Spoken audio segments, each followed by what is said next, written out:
Si te cautiva la historia real del crimen organizado y las comunidades que tuvieron que protegerse a sí mismas cuando nadie más lo haría. Suscríbete a este canal ahora mismo y activa la campanita para no perderte ni un solo episodio de estas historias que jamás te enseñaron en clase de historia. Porque lo que está a punto de suceder transformará Harlem para siempre. La soga rechinaba con el viento matutino. Era un sonido tenue, casi imperceptible, pero estaba ahí, suspendido en el aire frío de la mañana. Parque Marcus Garvey, 6:23 de la mañana. Una anciana paseaba a su perro por el sendero habitual. Al principio vio apenas una silueta, algo colgando del viejo roble, cerca de la entrada norte del parque. Inicialmente pensó que era ropa, tal vez sábanas arrastradas por el viento, enredadas entre las ramas, pero a medida que se acercaba, la forma comenzó a definirse. Y entonces comenzó a gritar. Las autoridades de Nueva York llegaron a las 6:47. El detective Robert Walsh fue el primero en alcanzar el árbol. Lo que vio lo detuvo en seco. Le cortó el aliento. Le hizo comprender de inmediato que esto no era simplemente la escena de un crimen cualquiera. Esto era un mensaje.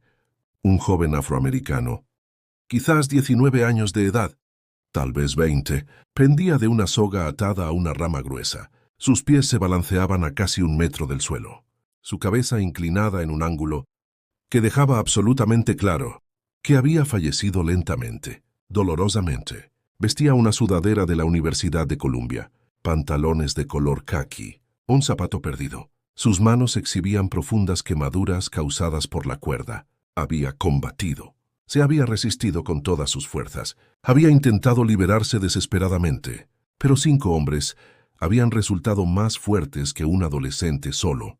Prendida a su pecho, una nota manuscrita, escrita con letras toscas en mayúsculas. Los de color conozcan su lugar. Walsh observó alrededor del parque. Domingo por la mañana temprano. No había nadie cerca, pero este maldito árbol era visible desde 3 calles diferentes. Quienquiera que hubiera perpetrado esto, quería que la gente lo viera. Deseaba que el mensaje se propagara como pólvora. Quería que Harlem supiera que incluso en la ciudad de Nueva York, incluso en 1946, el terror podía alcanzarlos. Esto era un linchamiento. En Harlem, en pleno norte, la billetera del muchacho permanecía en su bolsillo. Walsh la extrajo con manos temblorosas. Identificación estudiantil de la Universidad de Columbia. Nombre: Thomas Johnson. Walsh sintió que la sangre abandonaba su rostro. No Johnson. Por favor, Dios, no ese Johnson en particular. Su compañero, el detective Sullivan, se acercó caminando. ¿Quién es? La voz de Walsh era apenas un murmullo. Thomas Johnson. Entonces ya tenemos identificación. Notificamos a la familia y... Su tío. Walsh lo interrumpió abruptamente. Su tío es Ellsworth Bumpy Johnson. Los 2 detectives permanecieron en silencio absoluto, ambos comprendiendo de inmediato las implicaciones de esto, lo que estaba a punto de desatarse. Sullivan observó el cadáver, la nota adherida al pecho, la evidencia irrefutable de homicidio que resultaba imposible ignorar. ¿Qué redactamos en el informe oficial? Walsh contempló el suelo durante un largo instante. Reflexionó sobre sus 20 años en las fuerzas del orden, sobre el juramento que había pronunciado, sobre la justicia, la ley y todo aquello que se suponía debía representar. Luego meditó sobre la realidad. 5 individuos blancos habían linchado a un adolescente negro, y aunque Walsh los arrestara, aunque de alguna manera lograra identificarlos y presentar cargos formales, ningún jurado en 1946 los condenaría. El sistema fallaría, como siempre había fallado. Suicidio. Walsh pronunció finalmente. «Perdón, ¿qué acabas de decir?» «Suicidio». Walsh miró directamente a su compañero. Su voz era más dura ahora, más firme. «Redactamos suicidio en el reporte. Lo archivamos. Notificamos a los familiares y luego nos mantenemos alejados de lo que suceda después. ¿Crees que Bumpy Johnson va a...?» Creo que esos 5 hombres acaban de firmar sus propias sentencias de muerte, y creo que lo mejor que podemos hacer por todos es mirar hacia otro lado. Sullivan guardó silencio durante varios segundos. Luego asintió con la cabeza. «Suicidio, comprendido. Descendieron el cuerpo de Thomas Johnson del árbol, lo transportaron en la camioneta del forense. Completaron el papeleo correspondiente y esperaron la tormenta, que sabían que vendría inevitablemente. Thomas Johnson tenía 19 años de edad, estudiante de primer año en la prestigiosa Universidad de Columbia. Su especialidad era Derecho Preparatorio. Aspiraba a convertirse en abogado defensor de derechos civiles.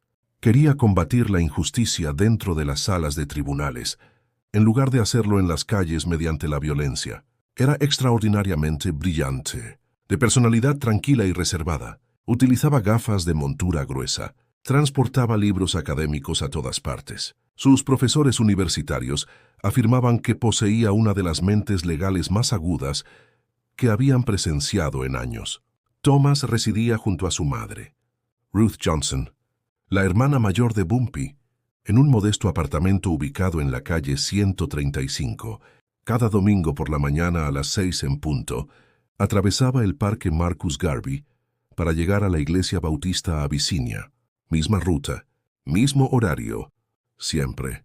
Alguien había estado observándolo, planificando meticulosamente, aguardando el momento preciso para actuar. Ahora, permítanme revelarles algo que muchos desconocen. El Ku Klux Klan en 1946 no representaba únicamente un problema del sur estadounidense. Células secretas operaban estratégicamente en ciudades del norte. Nueva York, Chicago, Boston. Celebraban reuniones clandestinas en sótanos y almacenes abandonados. Mostraban rostros respetables durante el día y capuchas blancas durante la noche. En el barrio de Harlem, una célula compuesta por 15 miembros se congregaba cada 2 viernes. En un depósito ubicado en la calle 98 Este, desempeñaban empleos completamente normales: mecánicos automotrices, obreros en plantas industriales, dependientes de comercios locales. Nadie sospechaba de ellos. El 13 de septiembre, extrajeron pajas al azar para seleccionar a 5 hombres destinados a una misión especial: enviar a Harlem un mensaje contundente, recordarles a los de color que no importaba cuánto éxito alcanzaran en la vida, no importaba cuán alto escalaran social o académicamente, todavía podían ser derribados brutalmente, todavía podían ser devueltos a su lugar. Danny Morrison, Rick Sullivan, Lou Bennett, Frank Dorsey, Charlie Ross. Estos 5 nombres pronto quedarían grabados como sinónimo de terror absoluto. Seleccionaron a Thomas Johnson porque era notoriamente visible, académicamente exitoso, altamente educado, todo aquello que odiaban con intensidad, todo lo que amenazaba directamente su visión retorcida de cómo debería funcionar el mundo. La mañana del 15 de septiembre de 1946, esos 5 individuos aguardaron estratégicamente en el parque Marcus Garvey.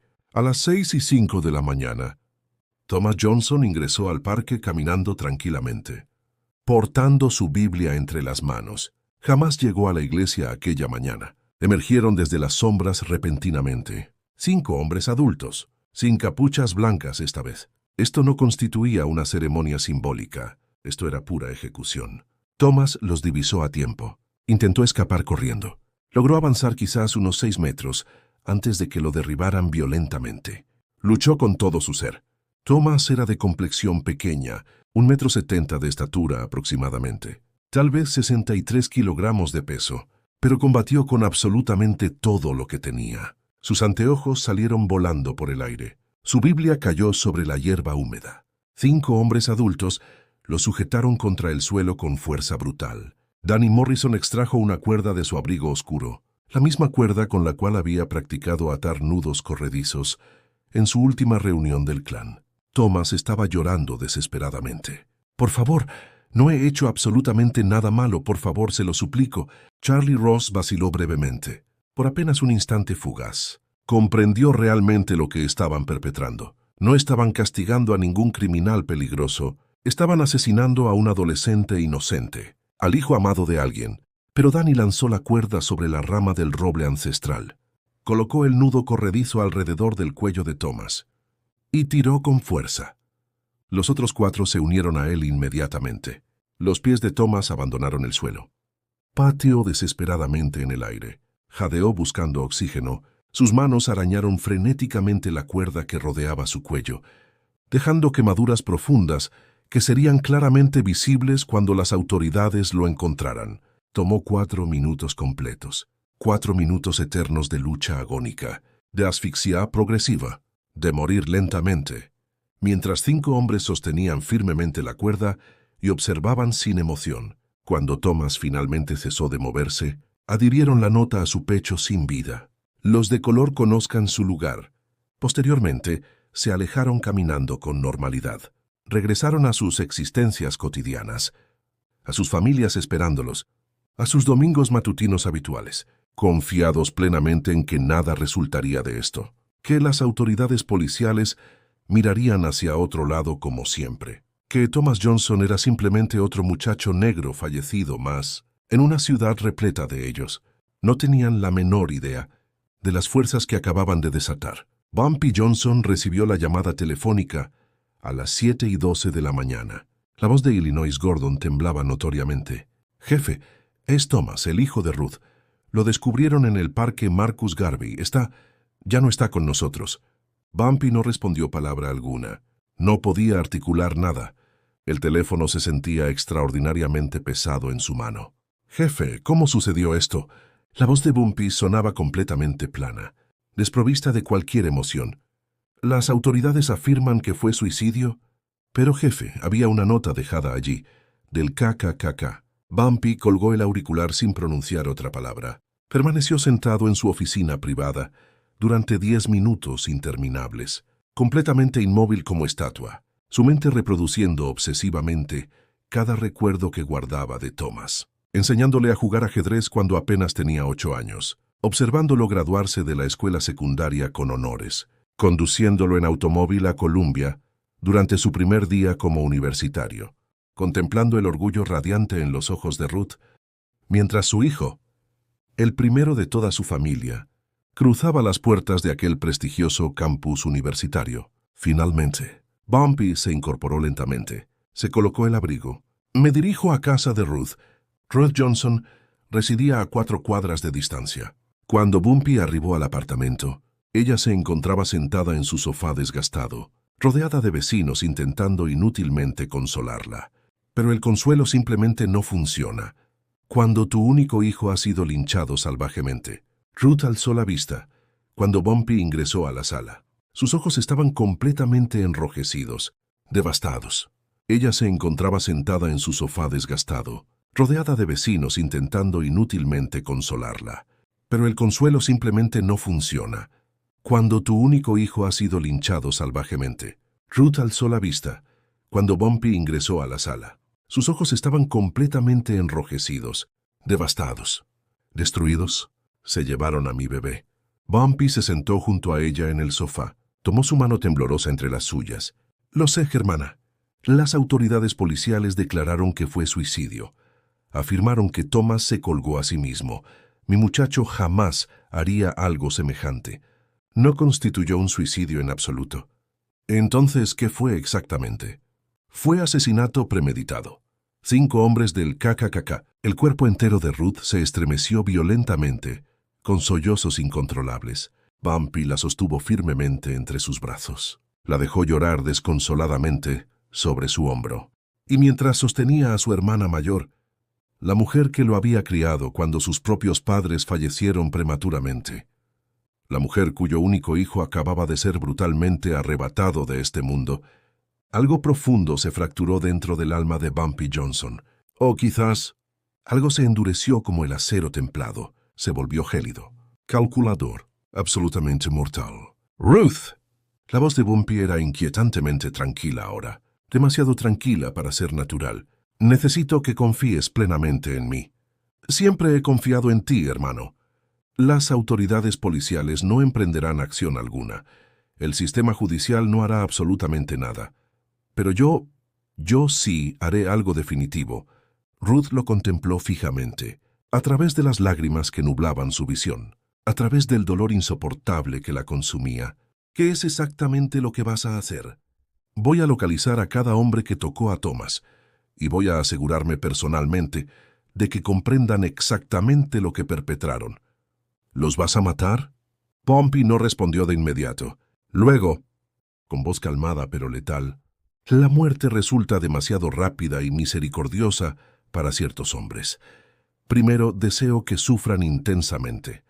Esa misma tarde, Bumpy Johnson convocó una reunión extraordinaria, no en su club nocturno habitual, no en su oficina privada del centro, en el sótano húmedo de una iglesia abandonada en la calle 142. 5 hombres llegaron puntualmente: Illinois Gordon, Willie Lee Jackson, Marcus Quick Cole, Raymond Maestro Washington, Frankie Dedus Carbone. Estos no constituían soldados comunes y corrientes de su organización. Eran los mejores operativos de Bumpy, los más leales sin cuestionamientos, los más absolutamente peligrosos. Thomas Johnson fue asesinado esta mañana por el KKK. Bumpy habló sin preámbulos innecesarios ni rodeos. Su voz era firme y controlada. 5 hombres lo lincharon brutalmente en Marcus Garvey. Las autoridades policiales lo catalogaron oficialmente como suicidio. Los 5 hombres presentes en aquella habitación oscura permanecieron completamente en silencio. Todos conocían personalmente a Thomas, el muchacho tranquilo y estudioso, el joven brillante con futuro prometedor, el sobrino adorado de Bumpy, que aspiraba a convertirse en abogado destacado. Necesito nombres completos. Bumpy continuó con frialdad calculada. Necesito direcciones exactas de residencia. Necesito absolutamente cada detalle sobre cada hombre que estuvo involucrado en esto. Y los necesito en 24 horas. Los conseguiremos para ti, jefe. Illinois declaró con determinación. ¿Y posteriormente qué procede? Posteriormente, Bumpy se inclinó hacia adelante en su silla. Sus ojos eran absolutamente fríos, carentes de cualquier atisbo de misericordia. Posteriormente les impartimos una lección que recordarán para siempre. Les demostramos que Harlem protege a los suyos con ferocidad y que tocar a los niños de Harlem conlleva un precio extremadamente alto. Durante las siguientes 24 horas, Harlem se transformó en una vasta red de información interconectada. Illinois Gordon mantenía contactos estratégicos en absolutamente todas partes. Camareros que escuchaban discretamente conversaciones privadas, taxistas que recordaban rostros y direcciones con precisión, trabajadores de plantas industriales que conocían íntimamente a sus compañeros. En el barrio de Harlem, si deseabas localizar a alguien específico, podías lograrlo inevitablemente, especialmente cuando ese alguien había cometido el error catastrófico de linchar al sobrino amado de Bumpy Johnson. A las 3 de la tarde del 16 de septiembre, Illinois retornó portando información crucial. Tengo 3 nombres confirmados con certeza absoluta, jefe. ¿Solamente 3 identificados? Los otros 2 restantes, continúo trabajando activamente en ello. Pero estos 3 son completamente sólidos y verificados. Proporcióname los nombres inmediatamente. Danny Morrison, mecánico automotriz profesional. Labora en un taller ubicado en la calle 102. Reside en un apartamento situado encima del mismo taller. Rick Sullivan, operario de planta siderúrgica, turno nocturno en la fundición de acero. Habita en Yorkville junto a su esposa y 2 hijos pequeños. Lou Bennett, empleado de ferretería comercial. Trabaja en una tienda en la calle 89. Soltero sin compromisos. Vive completamente solo. Bumpy asintió lentamente con la cabeza, procesando cada fragmento de información. ¿Están absolutamente seguros de que estos individuos estuvieron presentes allí? 100% de certeza, jefe. Uno de nuestros contactos más confiables los observó salir del almacén secreto del KKK el sábado por la noche. Los vio practicar atando nudos con las cuerdas. ¿Dónde se localiza exactamente ese almacén clandestino?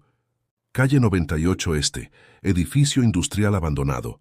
Celebran sus reuniones cada 2 viernes sin falta. Excelente información.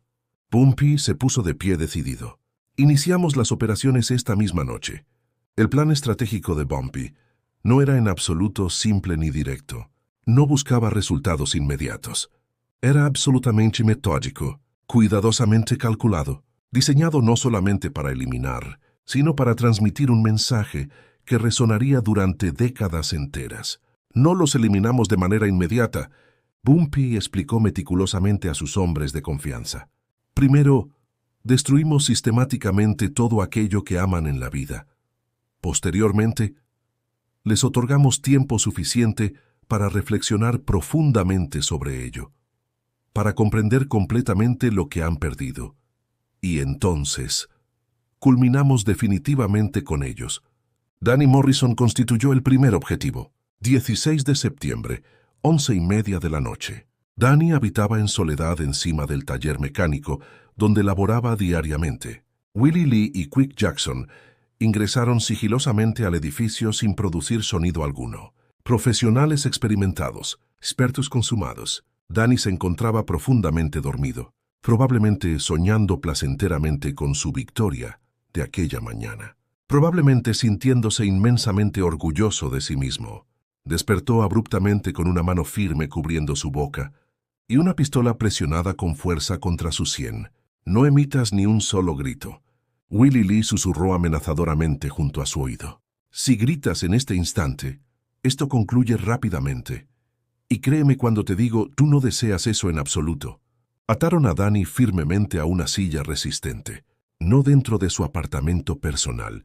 Lo arrastraron violentamente hacia el garaje ubicado abajo, al mismo taller mecánico donde trabajaba cotidianamente.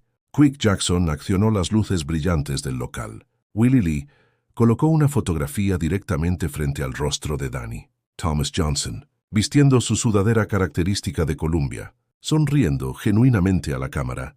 ¿Reconoces a este muchacho en la imagen? Danny no articuló respuesta alguna. Su rostro estaba completamente pálido, transpirando profusamente. Te formularé la pregunta nuevamente con claridad. ¿Reconoces a este joven? Danny asintió lentamente, con movimientos temblorosos de cabeza.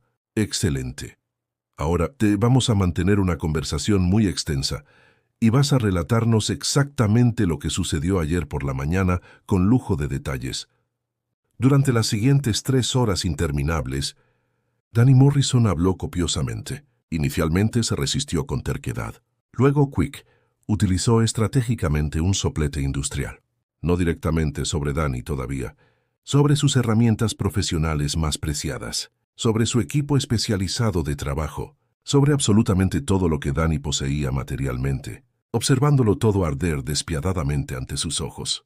Puedo continuar realizando esto durante toda la noche completa. Quick declaró con frialdad absoluta. O puedes hablar abiertamente cooperando. Y quizás, solamente quizás, salgas de aquí con vida. Danny habló finalmente. Reveló información sobre la reunión clandestina del KKK, sobre cómo extrajeron pajas aleatoriamente para la selección, sobre cómo él junto a otros 4 fueron designados para la misión. Proporcionó todos los nombres sin omitir ninguno. Rick Sullivan, Lou Bennett, Frank Dorsey, Charlie Ross. Describió detalladamente cómo siguieron meticulosamente a Thomas, cómo lo emboscaron coordinadamente, cómo él mismo, Danny Morrison personalmente, había confeccionado y atado el nudo corredizo mortal. Había sido el primero en tirar brutalmente de la cuerda.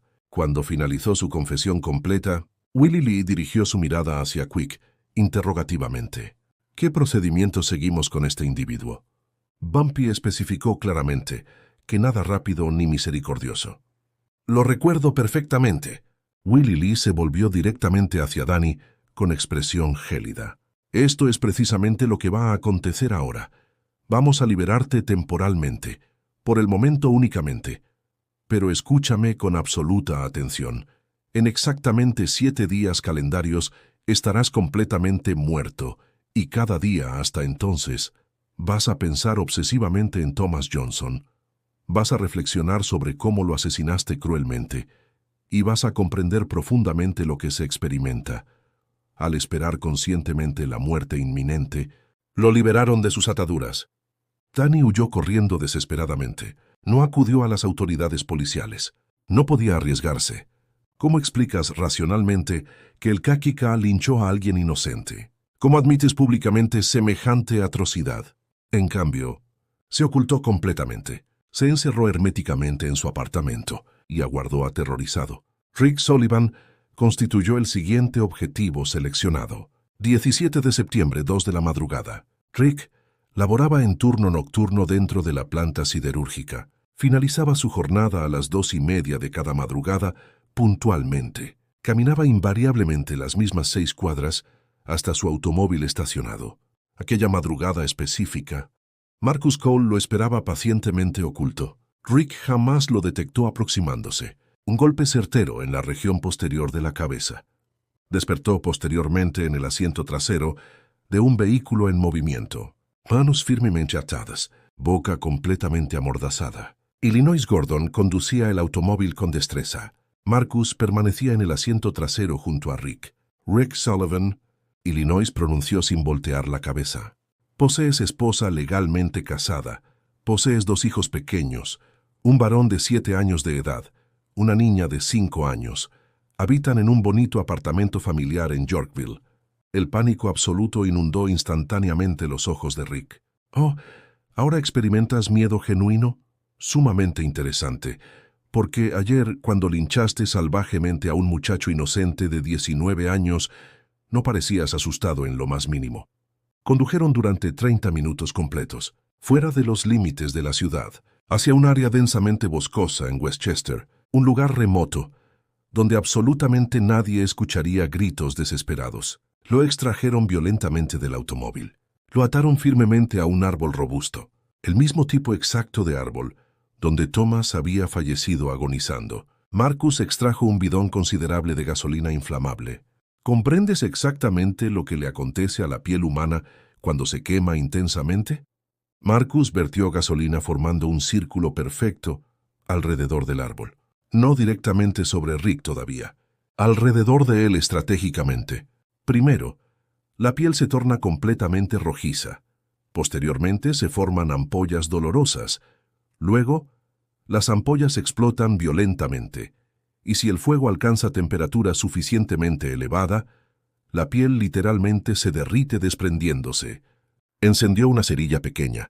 Rick gritó desesperadamente contra la mordaza, que sofocaba su voz. Marcus dejó caer la cerilla encendida deliberadamente. El círculo de gasolina se inflamó instantáneamente. Llamas ardientes rodeando completamente a Rick, aproximándose progresivamente más cerca. El calor resultaba absolutamente intenso e insoportable. Rick podía sentir físicamente su piel comenzando a quemarse gradualmente. Entonces, Illinois pisoteó las llamas extinguiéndolas abruptamente. «Todavía no es tu momento designado», Illinois declaró firmemente. «Aún no ha llegado tu hora final». Lo liberaron completamente de sus ataduras. Rick colapsó sobre el suelo terroso, jadeando desesperadamente, sollozando incontrolablemente. «Posees exactamente 5 días restantes», Marcus pronunció con frialdad absoluta. 5 días completos para meditar sobre lo que perpetraste. Posteriormente, retornaremos inevitablemente, y la próxima ocasión, no apagaremos las llamas en absoluto. Lo abandonaron allí completamente solo, en medio del bosque oscuro, a 15 kilómetros de distancia de su hogar. Tuvo que caminar penosamente de regreso. Quemaduras de primer grado, cubriendo extensamente sus brazos y piernas. Si este contenido te está atrapando completamente y deseas conocer exactamente cómo culmina esta historia de venganza, ayúdanos otorgando tu like al video y suscríbete al canal inmediatamente. Activa la campanita de notificaciones porque las historias subsiguientes son igualmente intensas y reveladoras. Esto apenas está comenzando a desarrollarse. Lou Bennett constituyó el tercer objetivo seleccionado. 18 de septiembre, 8 de la noche. Lou habitaba en soledad absoluta, en un pequeño apartamento modesto, sin esposa que lo acompañara, sin hijos que lo visitaran, sin absolutamente nadie que lo extrañara si desapareciera repentinamente. Raymond Maestro Washington era reconocido como experto consumado en manipulación de cerraduras. Ingresó al apartamento de Lou como si fuera su propia residencia personal. Lou se encontraba escuchando la radio tranquilamente, consumiendo cerveza relajadamente, probablemente sintiéndose completamente seguro en su hogar. «Buenas noches, Lou», Raymond pronunció calmadamente desde el umbral de la puerta. Lou se volvió abruptamente sobresaltado. Sus ojos se expandieron enormemente por el terror. Intentó alcanzar desesperadamente algo útil, un cuchillo de cocina descansando sobre la mesa cercana. Raymond resultó considerablemente más veloz y preciso. Disparó certeramente, no buscando eliminar todavía, directamente en la rótula izquierda. Lou gritó desgarradoramente. Colapsó sobre el suelo retorciéndose. Eso fue específicamente por Thomas Johnson. Raymond declaró con voz desprovista de emoción. Disparó nuevamente con precisión quirúrgica. La otra rótula derecha. Eso fue particularmente por su madre Ruth destrozada. Lou se retorcía violentamente sobre el piso, sangrando copiosamente. Por favor, detente inmediatamente. ¿Le suplicó Thomas Johnson misericordia? Le rogó desesperadamente cuando lo estaban colgando salvajemente del árbol. Raymond disparó una tercera ocasión calculadamente, directamente en el hombro izquierdo. No vas a fallecer esta noche específicamente, Lou, pero tampoco vas a caminar nuevamente jamás, ni trabajar productivamente, ni realizar absolutamente nada más que reflexionar obsesivamente sobre lo que perpetraste. Raymond abandonó a Lou tendido sobre el piso ensangrentado. Llamó a servicios de emergencia desde una cabina telefónica pública ubicada a 2 cuadras de distancia. Hay un hombre gravemente herido localizado en... Proporcionó la dirección exacta con claridad. Colgó el auricular inmediatamente. Lou sobrevivió milagrosamente aquella noche, pero jamás recuperó la capacidad de caminar correctamente nuevamente. Las siguientes 48 horas se convirtieron en un torbellino vertiginoso de acontecimientos. Frank Dorsey fue localizado en su residencia familiar, todo absolutamente quemado hasta los cimientos, no él personalmente todavía.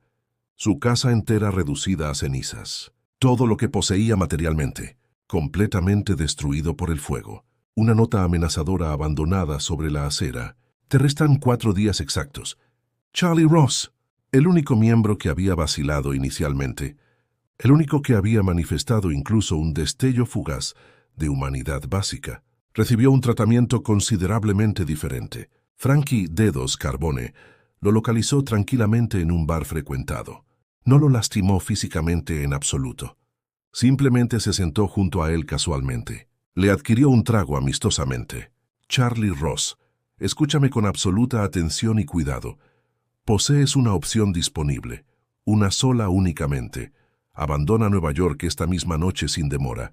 No regreses jamás bajo ninguna circunstancia. O terminas exactamente como los demás condenados. ¿Y si me marcho definitivamente? Charlie susurró aterrorizado. Si te marchas inmediatamente, conservas tu vida. Pero si alguna vez, volvemos a obtener información sobre ti, si alguna vez regresas imprudentemente, si alguna vez volvemos a escuchar tu nombre pronunciado, todo esto concluye definitivamente para ti. ¿Comprendido perfectamente? Charlie asintió vigorosamente con la cabeza. Aquella misma noche, sin dilación, Charlie Ross empacó apresuradamente una maleta pequeña, abordó un autobús interurbano y jamás retornó a Nueva York nuevamente, el único de los 5 participantes que sobrevivió finalmente, porque había manifestado misericordia cuando los demás no lo hicieron en absoluto. 21 de septiembre de 1946, 6 días transcurridos después del linchamiento brutal de Thomas Johnson. Danny Morrison fue descubierto en su garaje mecánico, colgando exactamente de una viga estructural, precisamente de la misma manera como él había colgado cruelmente a Thomas. Las autoridades policiales lo catalogaron oficialmente como suicidio evidente, pero absolutamente todos los residentes en Harlem conocían perfectamente la verdad real. 22 de septiembre, Rick Sullivan fue hallado dentro de su automóvil estacionado, afuera de su apartamento familiar, completamente cubierto con gasolina inflamable, incendiado vivo deliberadamente. Sobrevivió milagrosamente, pero el 60% de la superficie de su cuerpo quedó cubierto con quemaduras de 3er grado permanentes. Su rostro anteriormente reconocible, completamente irreconocible ahora. Su existencia previa, absolutamente destruida para siempre. 23 de septiembre.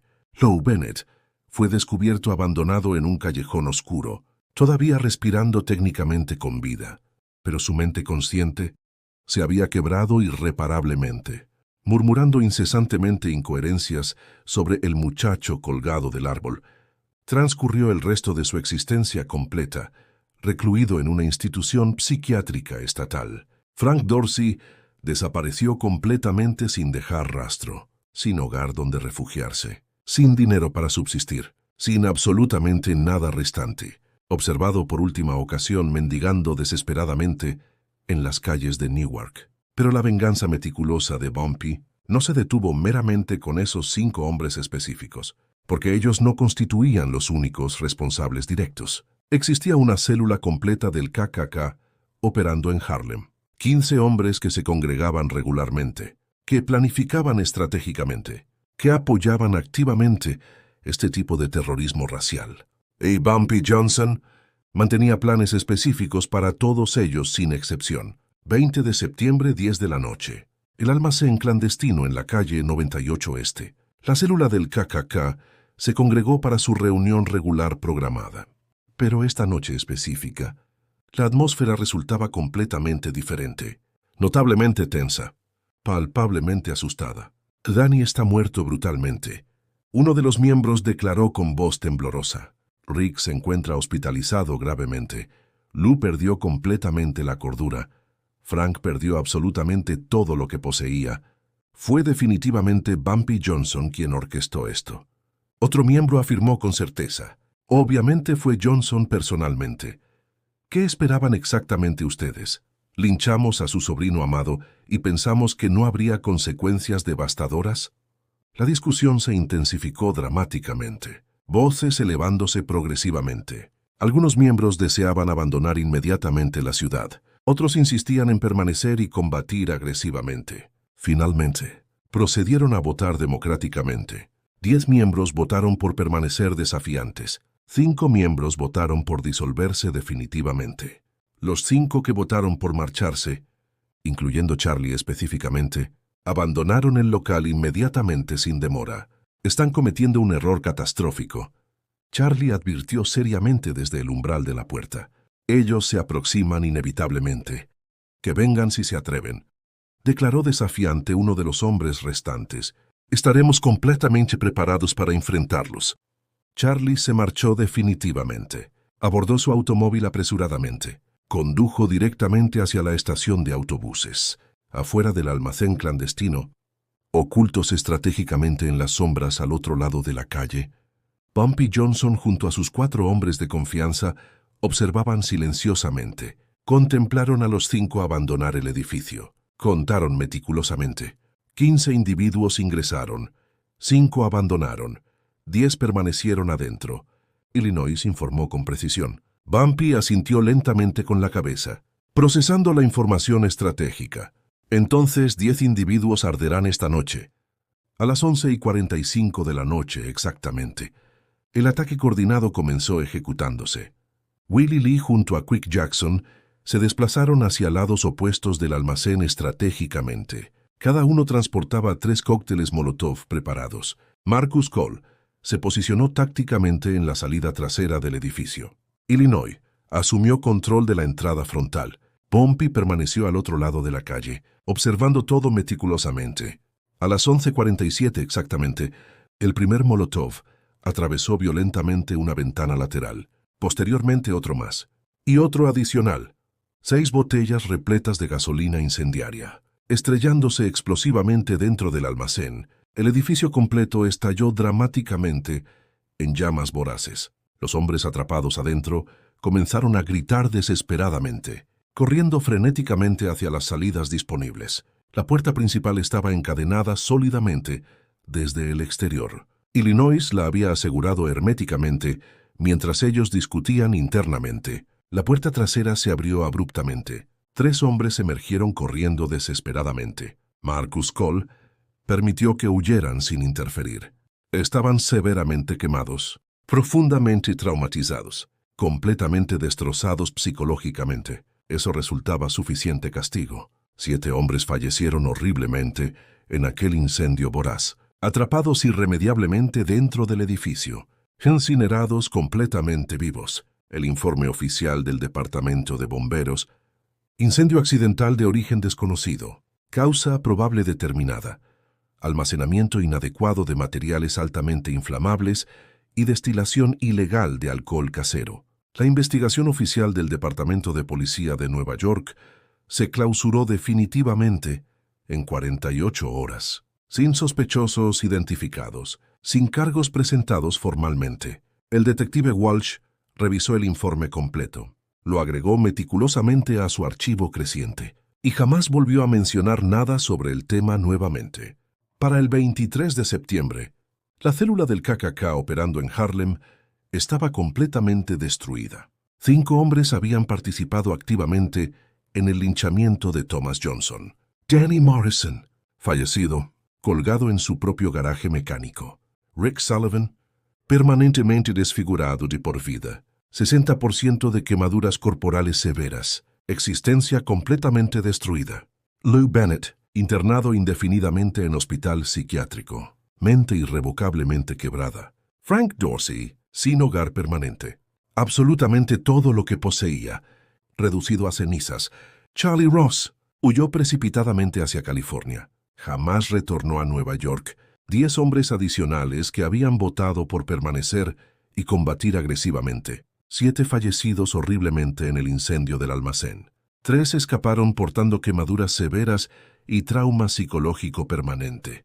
Los miembros restantes del KKK operando en Nueva York, aquellos que no habían estado presentes en aquel almacén específico, se disolvieron inmediatamente, sin cuestionamientos. Incineraron sus túnicas características, destruyeron completamente sus registros comprometedores, desaparecieron anónimamente en la vida cotidiana normal. El mensaje había sido recibido inequívocamente.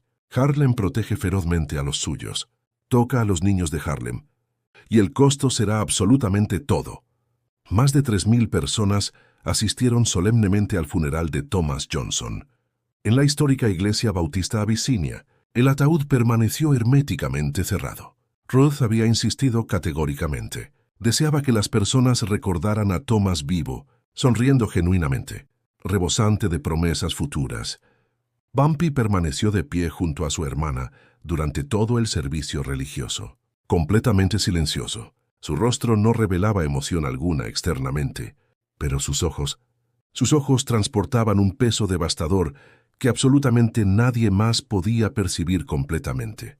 Mientras descendían el ataúd cuidadosamente hacia la tierra, Bumpy colocó algo significativo encima del féretro, una fotografía cuidadosamente seleccionada.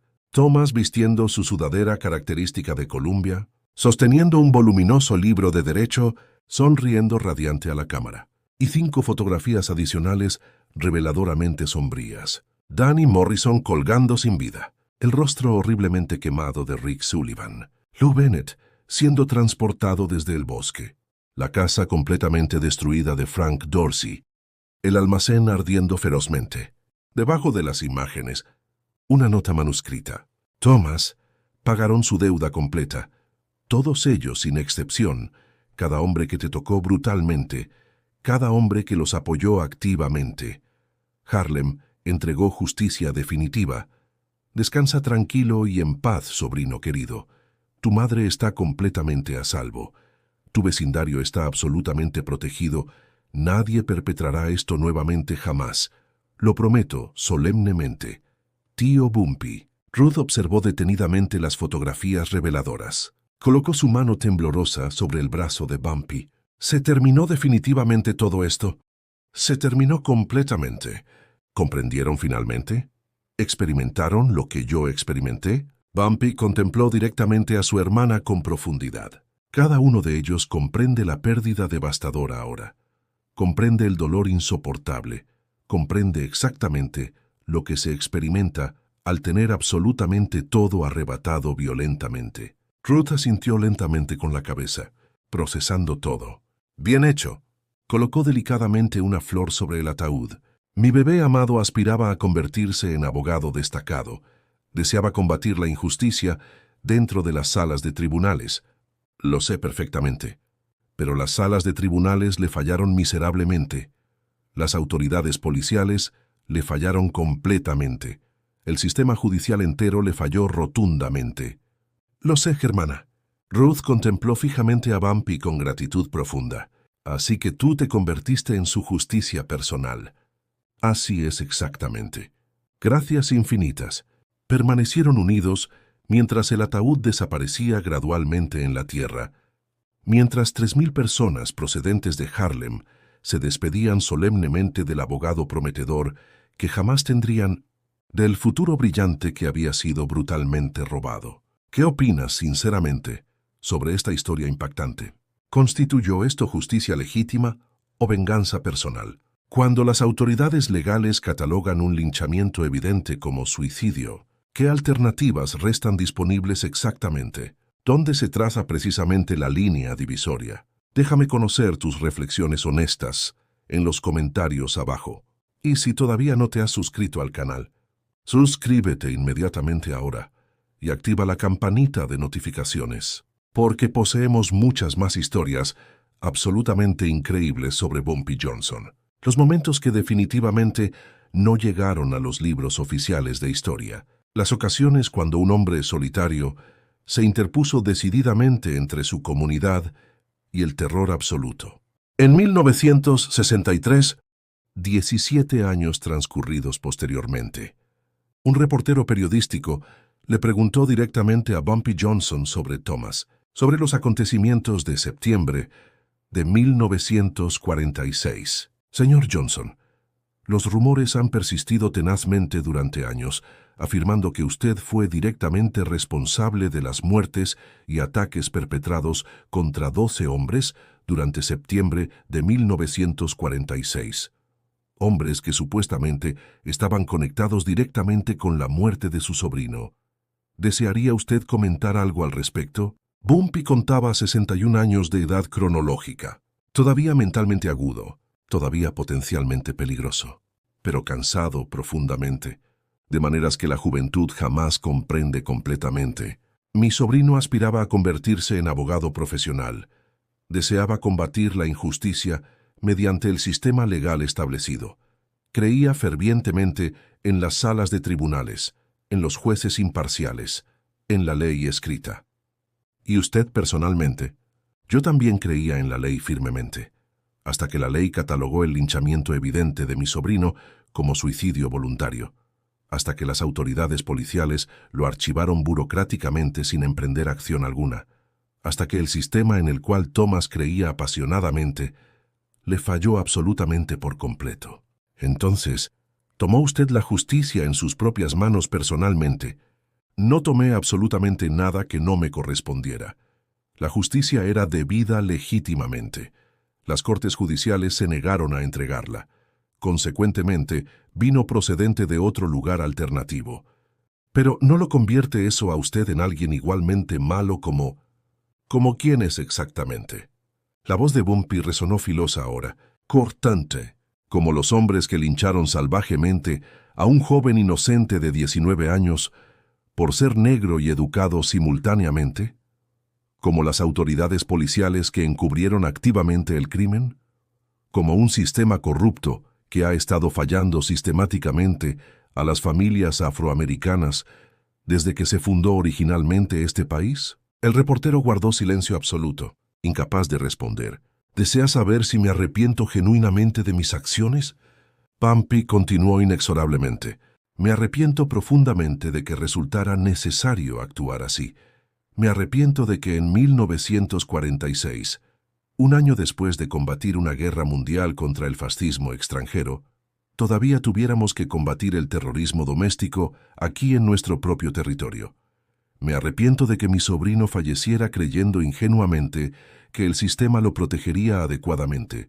Pero los hombres que fallecieron violentamente obtuvieron exactamente lo que ellos mismos proporcionaron. Arrebataron una vida inocente. Vidas fueron arrebatadas de ellos. Destruyeron un futuro prometedor. Sus futuros fueron destruidos paralelamente. Eso no constituye venganza emocional. Eso representa equilibrio perfecto. Bumpy se incorporó deliberadamente. La entrevista había concluido definitivamente. Una cosa adicional, declaró firmemente en el umbral de la puerta. Después de septiembre de 1946, el KKK jamás operó nuevamente en Harlem, ni una sola vez durante 17 años completos. ¿Comprende por qué? El reportero negó con la cabeza silenciosamente. Porque ocasionalmente Lo único que detiene efectivamente el terror es la certeza absoluta de que el terror será respondido con igual intensidad. Eso no me convierte en criminal. Eso me convierte en lo que la ley debería haber sido desde siempre. El reportero jamás publicó la entrevista reveladora, pero la historia sobrevivió persistentemente. Circuló por Harlem como leyenda urbana, como advertencia severa, como promesa solemne. Toca a los niños de Harlem, y Harlem te responderá de vuelta, no mediante abogados y salas de tribunales formales, con algo considerablemente más antiguo, algo definitivamente más final. Thomas Johnson aspiraba a convertirse en abogado defensor, pero su tío se convirtió en su justicia personal, y los 5 hombres que lo asesinaron brutalmente, junto a los 10 que los respaldaron activamente, aprendieron exactamente cómo se manifiesta la justicia cuando el sistema falla rotundamente. 7 días calendarios, 12 hombres completamente destruidos. Un mensaje que perduró durante generaciones enteras. Harlem protege ferozmente a los suyos. Recuerda siempre a Thomas Johnson. 1927, 1946. El abogado prometedor que Harlem jamás obtuvo. La razón fundamental por la cual el KKK jamás retornó nuevamente. Descansa en poder eterno. Si esta historia te hizo reflexionar profundamente sobre la justicia real cuando el sistema falla completamente, presiona ese botón de suscripción inmediatamente. No estamos glorificando la violencia gratuita. Estamos narrando la verdad sobre lo que aconteció. Cuando las comunidades afroamericanas tuvieron que protegerse a sí mismas porque absolutamente nadie más lo haría por ellas. Deposita un comentario reflexivo. ¿Fue esto justicia legítima o venganza personal? Cuando las autoridades legales catalogan un linchamiento como suicidio, ¿qué alternativas restan disponibles? ¿Dónde se localiza exactamente la línea divisoria? Activa las notificaciones inmediatamente. Estamos proporcionándote las historias jamás contadas de Bumpy Johnson. Los momentos que definitivamente no llegaron a los libros oficiales de historia. Las ocasiones cuando un hombre solitario se interpuso decididamente entre su comunidad y el terror absoluto. Nos encontraremos en el próximo episodio fascinante. Y recuerda siempre, la historia auténtica no siempre se encuentra en los libros académicos. Ocasionalmente, reside en las calles, en los susurros, en las advertencias que se transmiten de generación en generación. Esta constituyó una de esas historias fundamentales. Paz y respeto.